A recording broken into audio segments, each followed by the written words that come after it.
过去我们在讨论手机画质的时候，会说影响它画质最大的原因是传感器太小了，和相机不一样。但是到了2022年，这个手机已经用上1英寸底的离谱年代，这个话真的有点难说出口。毕竟1英寸底其实已经很大了。像这个是我当初作为 UP 主时候用的第一台相机 ，BMPCC 1代，一个电影机，它画质很优秀，但是你看它的传感器和手机一比，这差距真的大吗？那到底是什么在使得手机的画质和相机在今天还是有差距呢？我会说光学层面在现在的影响会更大一点，即便手机的传感器在不断变大变好，也还是会出现很多像这种边缘画质稀烂的缺陷，因为光学受限。那其实在很早以前我就想过，如果我们把手机镜头给拿掉，然后换上相机镜头，那会怎么样？但这终究是一些民间的魔改方案，从来没有任何一个厂商这么做过，我也觉得不会有人这么做，因为这太傻了，没有商业价值。但是小米它就狠狠地打了我的脸，这一台就是小米12S Ultra 概念版。无论你觉得它是不是一个很傻的东西，但是这就是2022年我觉得最有趣的一台手机。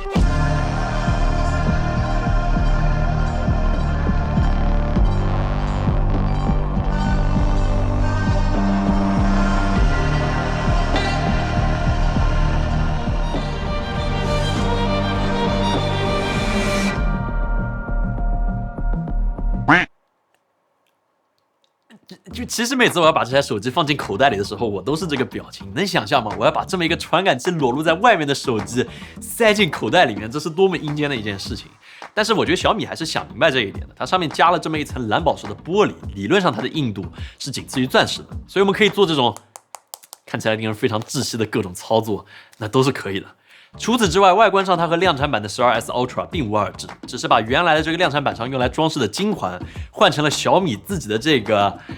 我叫它什么好？叫它 Mi 口吧，这个 Mi 卡口。那其他的都是一模一样的，核心的差异还是在这块蓝宝石玻璃下面。那之前的前望镜头现在被去掉了，那取而代之的是一颗超广角镜头，而之前中间的超广角镜头的位置现在换成了一块1英寸的 IMX989 裸露传感器。那加上之前的这块 IMX989 主摄，这台手机是我见到的第一台同时拥有2块1英寸传感器的手机，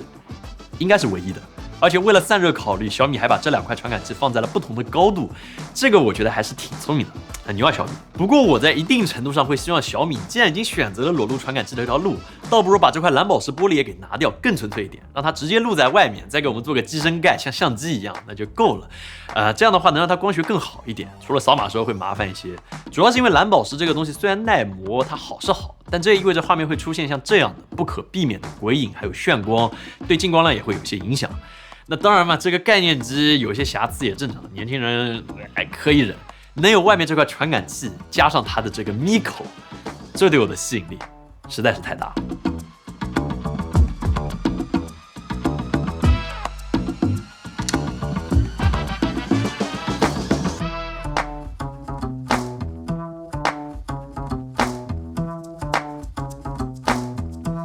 手机厂商自己做卡口这种事，过去只有愚人节才会有。比如说19年，索尼就在4月1号说要出一台带1英寸底的 E 卡口手机，而3年后的小米，他当真了。所以说可以说是前无古人后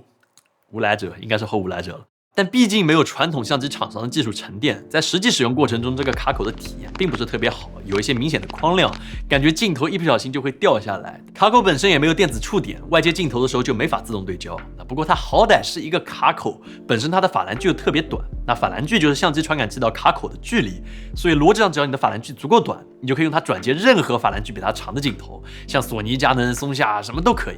只不过现在有个小的缺陷，因为这是小米自家的咪口，没有别的转接环，官方也只给了我们一个咪口转徕卡 M 口的转接环。我们想要接上更多别的镜头，就只能选择比这一套法兰距更长的镜头，也就是2字套啊，转接环上再套一个转接环，这样才能装上佳能 EF 口或者是别的镜头。但是至少你能够看到这个可能性。那不过同样在测试过程中，我们发现转接镜头的时候会有一个小的问题，手机在最远的地方是很难合焦的。那原因也很简单，转接环本身的精度要求是非常高的，经过2次套娃之后，它的法兰距就不精准了，所以对于合焦来说会有一些明显的问题。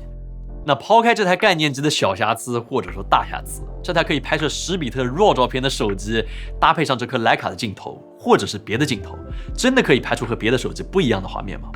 那我的答案是肯定的，真的可以。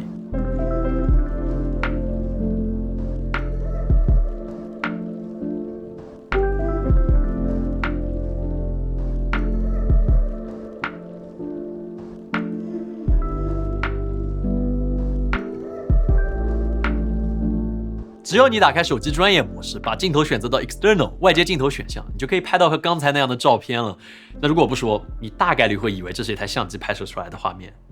对吧？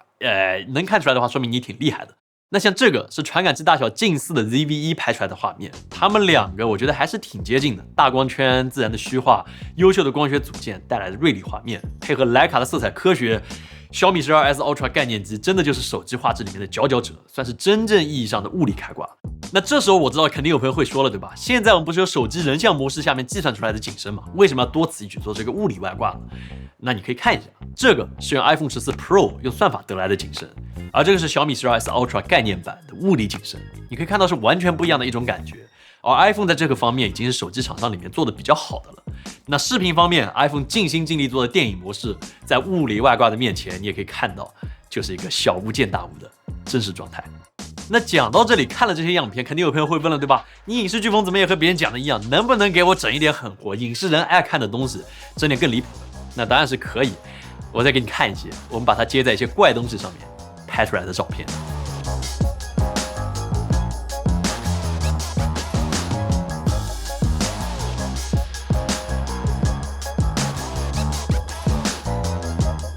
看完样片，你也能大概猜到我们把这台手机接在了什么地方。那没错，我们外接了显微镜，拍摄了结晶，我们也尝试外接了望远镜，不过由于天气原因，很遗憾没有成功的拍摄到我们想要的月亮，甚至接上了 PL 卡口的变宽镜头，究极的头重脚轻，拍摄了非常具有电影感的画面。当然，在转接的过程之中，我们还发现它有个得天独厚的优势，就在黑暗的环境之下，别人换个镜头都要打个灯才能看见卡口还有镜头，但是 12S Ultra 它不用，你点亮手电筒，灯火通明，这个东西太牛了，完美的解决了我们在这个暗光之下换镜头的问题。但是我相信这个应该是他们工程师没有想到的一个功能，莫名其妙就被做出来了。那这时候肯定有朋友要说了，对吧？你现在展示这些不都是意料之中的转接方案吗？它不是照样只能够手动对焦，一点实际使用价值都没有，对吧？比不过相机，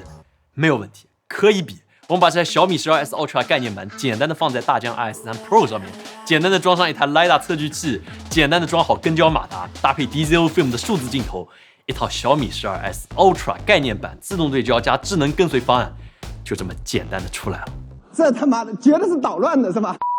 那言归正传，要说小米 12S Ultra 概念版最让人蛋疼的地方，那我觉得还是它的视频性能会有一点问题。本身这台手机最高可以拍摄 8K 30帧2.65的画面，我们之前也用小米 12S Ultra 拍过一个这个剧情的短片，那个量产版，可以说画质这方面它在手机领域已经非常能打了，更别说还有徕卡的加持，颜色会漂亮一点。但是到了 12S Ultra 的这个概念版上面，外接镜头模式之下，它只能够拍摄 4K 60帧2.65的画面，并且虽然可以调节一点锐度，但在长焦端之下，它的画面就会显得比较肉一点，没有 Mi-Log， 而且相比图片模式还有很大的裁切，直接就干到了接近4倍的裁切倍率。也就是说，一颗28毫米的镜头，你装到它身上，看到的就是这样的，直接变成了一个长焦镜头。再加上上面说的最远处是没法合焦，很难合焦的问题，这就导致它的视频性能就变得十分捉襟见肘。不过这个概念产品嘛，我觉得年轻人也都可以忍，这个比较正常。不过如果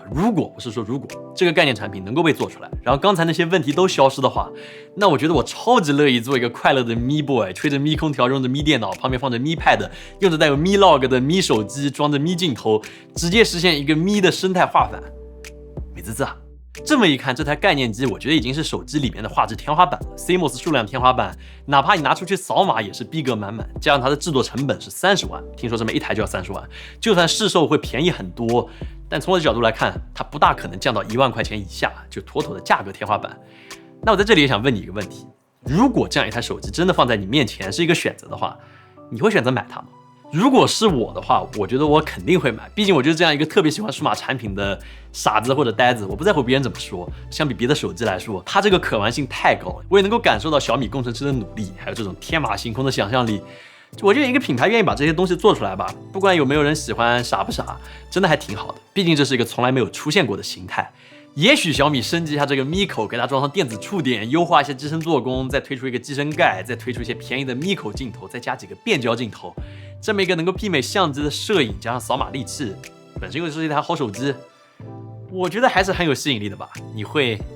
买吗？